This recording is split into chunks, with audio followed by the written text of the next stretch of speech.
Spoiler alert, spoiler alert. The following video will contain spoilers from the Flash episode, Family of Rogues. If you do not want anything spoiled or ruined for you, stop watching now. For everybody else here watching, hey guys, Dave here. And yeah, happy Back to the Future Day. Today is October 21st, 2015, the day that Doc and Marty were supposed to show up into the future. Well, if you're interested about that, now that the day has finally arrived, I can finally reveal a secret I've been keeping for quite some time now, involving not only Doc, Emmett Brown, Marty McFly, but also, believe it or not, the Flash, Dr. Sam Beckett, Bill Preston, Theodore Logan, the Doctor, and other time travelers. Like I said, I was kind of sworn to secrecy because of various events that happened. I also explain how I know that the timeline in The Flash wasn't reverting back or changing when things happened in that episode, in the season finale, that should have altered the timeline but didn't. I'm aware of why. And if you want to check it out, I've been sitting on a secret for quite some time now, and please go check out my Back to the Future video. Now I can finally reveal to you the truth. Check it out. Anyway, alright, Family of Rogues. It starts off interestingly enough. We get Iris investigating a story and having to make a leap of faith against gunmen. And Barry essentially catches her when he tells her to jump out of a window. Yeah, this girl is definitely pushing the Lois Lane thing to a big degree here. But now when we start to deal with her coming into her own as a now front page news person, we start to look into the portal that was been located in Star Labs. Apparently it takes a bit of work to try to get through it. The speed alone isn't going to cut it. Jay and the others talk about how it's essentially a tunnel that needs to be adjusted, and they refer to it as a speed cannon. So they're working on a device to try to work on that. There's a lot of things going on in the background there. Jay's working essentially by himself trying to fix it, but he's really developing a connection with Caitlin. Both apparently have lost a big part of themselves, and they're trying to readjust, and they're finding comfort in each other, which I think is really cool. So I mean, that's a big thing. But another big thing that's happened is, well, the gang are chilling out at Jitters, and Cisco bumps into an old acquaintance, Lisa Snart, the Golden Glider. She's desperate and says that they need help because Leonard's been kidnapped. Okay, well, the Flash being the Flash, they managed to track the waves of the cold gun to a place. Leonard's saying, you can't save someone that doesn't want to be saved, get out of here, and ends up getting blasted by the cold gun. Now, I'm seeing on various forums, people are asking, well, Barry can dodge bullets and catch bullets, why can't he just avoid that? Time for a refresher and a Flash fact.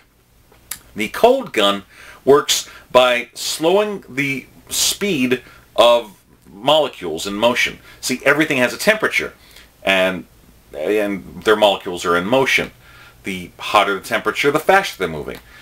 What the cold gun does is it actually reduces the velocity in things that it hits. And in doing so, it was actually made to be his anti-speedster weapon. Yes, Barry will eventually be able to build up enough speed and friction to melt through the ice himself or things like that, but right now it's an anti-speedster weapon. So being in Snart's hands kind of makes it an interesting equalizer. If Barry's taken by surprise or is standing still, yeah, it affects him. Heck, the thing even puts out waves of cold when it's around it. That's why Captain Cold wears a parka. So keep that in mind. Trust me, I'm seeing this a lot on one of the forums. The cold gun is specifically an anti-speedster weapon. It slows down molecular motion, so keep that in mind. Anyway, Barry does manage to try talking to Leonard, talking about how Lisa was approached them, trying to help them to be, rescued from being kidnapped. Leonard's being very standoffish, of course, but he remembers his big deal. But we also get to find out more about his father, played by Michael Ironside, the voice of Darkseid in the Superman and Justice League cartoons. Very well done. He also played General Sam Lane in Smallville, And the woman playing Lisa Snart also played Lucy Lane in there, so father and daughter again. Only this is not a healthy relationship. Whereas this Lisa and Leonard at least have some level of honor amongst them. Colonel Cold doesn't. If anyone even talks bad about him or his family, he'll kill them. And he actually places bombs inside of one guy's head who was trying to work with them, who ended up mouthing off and getting his head blown off. And to persuade Leonard, the only thing he really cares about in this world besides money is his sister. And they figure out that he actually has a bomb planted inside Lisa's head. Well, while they're trying to work on a way to get the bomb out, Barry ends up doing something really gutsy and infiltrating himself into the heist team.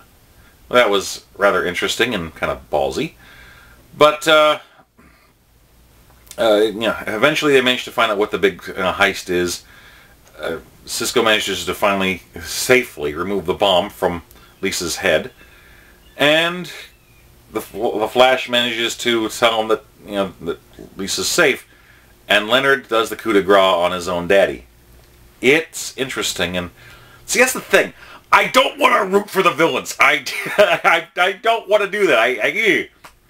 Captain Cold, yeah, I know, but the cool thing is at least they have a sense of honor. That's one of the cool things about the rogues in general that the Flash has. That when they get their together, they have a sense of honor. They have a code against killing certain people or certain things. So they're the ones that show that there is a level of honor among thieves. They're still going to screw you over, but they still have their own code of ethics and honor. So there's that. So I guess compared to other psychotic villains out there, they're not so bad. So yeah, I don't know. Cisco ends up talking about, talking to Lisa and finding out that, well, Cisco might be the closest thing to a friend Lisa has, which that's kind of bizarre, but they end up going off their own ways. Leonard is in prison. And, well, there's a lot of little things that also get dropped.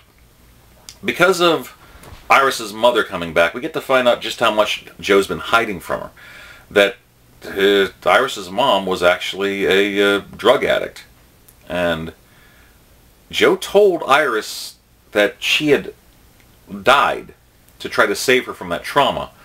But it gets really deep, and I'm afraid of what else he might be hiding. See, in the comics, there's a brother that Iris has named Daniel West. In the comics, he's actually currently the newest Reverse Flash. Could that mean that he's going to be coming? Maybe he's a brother on Iris's mom's side? That would be kind of nice, considering in the comics, when Daniel was born to Joe, or actually William West's his first wife, when he died, Daniel reminded him of his mother, and he was abusive. I don't think anyone wants to see Joe be an abusive father. So maybe that's how they're going to try to bring in Daniel, and maybe hopefully even Wally. So we'll have to see what happens here.